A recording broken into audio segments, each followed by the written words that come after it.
from an unwanted child's point of view. Hey, don't forget to subscribe and click the link below to check out my new podcast.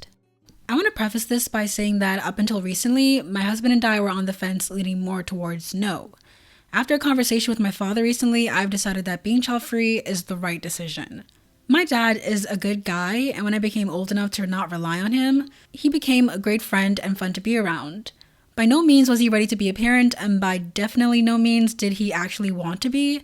A little backstory, my parents divorced before I was 1, and it was quite obvious that some of it had to do with my existence. I owe it to my mom that I'm not completely screwed up, as I got most of my emotional needs as a child met from her. But having an emotionally absent father isn't great. It took a lot of therapy to overcome some of the baggage I had from my childhood. I called my dad up recently to see if he wanted to spend next year, Christmas in 2022, with my husband and I, since we haven't spent a Christmas together in over 7 years. He always goes out of town with his friends, so I figured that a year notice is plenty. And since we live within an hour of each other, it's not a big deal to spend it together because he hadn't made any plans. Well, the answer I got was, I spent 15 Christmases with you, and that was enough. I was shocked, honestly. I didn't know what to say. I couldn't blame him though. I definitely got my selfishness from him, and one of the main reasons I was leading child-free was because having a child is a lifelong commitment, and I'm not capable of that. After that conversation, I know children isn't for me because I would be the same way my dad is. I will not bring someone into this world just to have them on the sidelines to my life. I know how it feels, and I won't do that. Damn, that's cold. He could have declined your invitation with some kind of tact. After reading that, I immediately had a flashback to Christmas '91. I was a sophomore in college in California, and my father lived in Louisiana. I visited my mother for Christmas my freshman year, and the plan was to alternate holidays between them. They got divorced a decade earlier, so I managed to snag a cheap round-trip flight through Amex Sign & Travel without any blackout dates. I felt so lucky to get that flight. Long story short, we couldn't even get out of the airport before my father put his foot in his mouth, talking about, "Oh, you're only staying a week? You shouldn't have come at all." Guess who didn't see his son for the next 17 years? Interestingly enough, my current boyfriend has a similar story with his parents. Mom was a manipulator and a serial cheater, parents divorced when he was a preteen, and dad didn't seem to have any clue how to raise a kid, and basically paid him no attention, and did the bare minimum for food, shelter, healthcare, etc. He briefly lived with his mother, but he found it hard there too. He said that later in life, his aloof dad was more like a friend when he needed a father. I was a wanted child. But both my egg and swimmer's donors came from backgrounds that would be today considered abusive. And they both had health problems that should have made them decide to not reproduce. And the egg donor's parenting was so horrifically bad that at the age of 7, I was seriously contemplating jumping off this earth and trying to work my nerve up to do it. The swimmer's donor did not interfere because parenting is women's work, or maybe he just didn't give a crap, I don't know. I hope that being child-free is someday so normalized that people who should not reproduce won't feel like they have to. Spoiler alert, I didn't go through with jumping off this earth, and F anyone who says that all children lack a capacity to understand death or its permanence. I most certainly did, and I've run into a few people on r/RBN who say their first thought of jumping off this earth was in kindergarten. I made it all the way to 1st or 2nd grade before being driven to the ideation.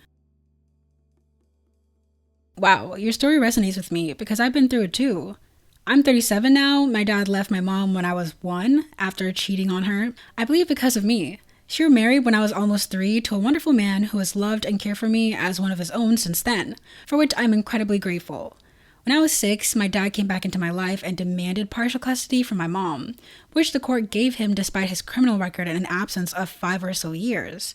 So after that, I lived with my mom and stepdad and went to see him every year, alternating the holidays and spending 6 weeks every summer with him. Only mostly to be left by myself to play video games or spend all day at my aunt's house while he worked his 2 jobs. In hindsight, this is one of the things I'm most resentful with about him. I'm positive it was only to spite my mother for some reason. He never wanted to spend time with me when I was there mostly, and that meant that I missed out on important family and friends bonding and vacation time. Anyways, this carried on until I was 14 and had moved away from my hometown. I hadn't seen my grandmother and old school friends for almost 3 years at that point, and was invited by my best friend's mom to come stay for a while so I could have some fun that summer with my friend. In the end, it was decided that I would stay with my grandmother for a week and my friend for another.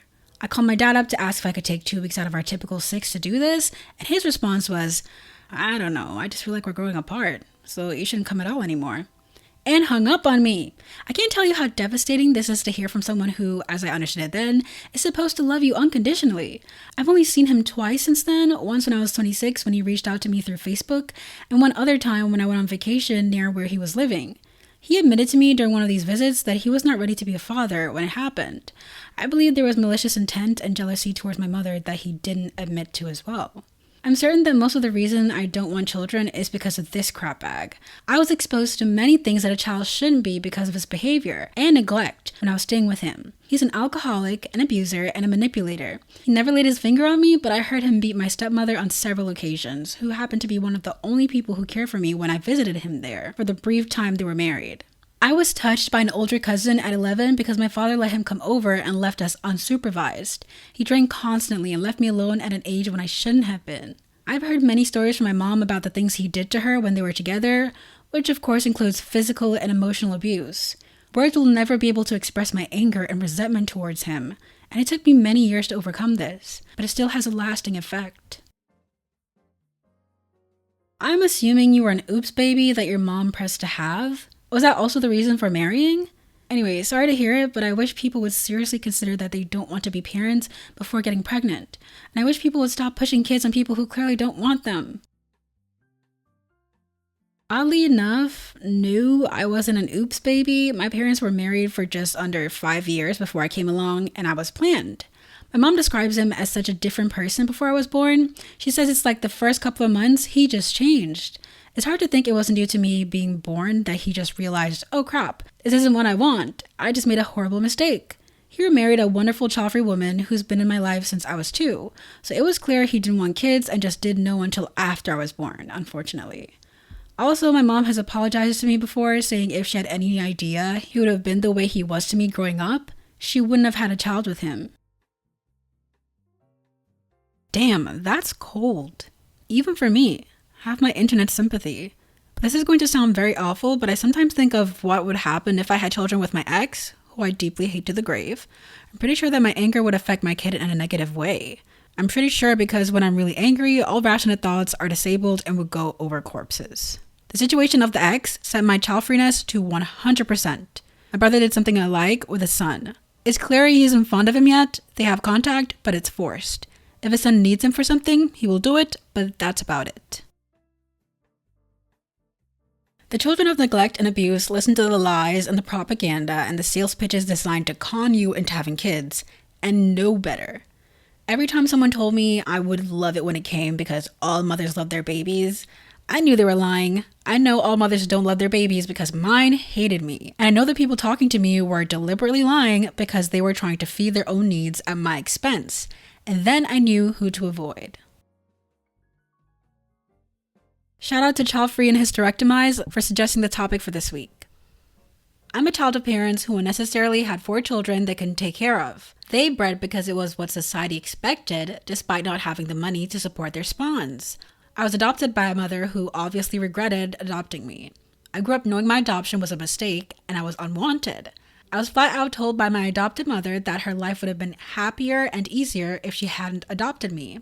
My birth was unnecessary. Yes, I said it.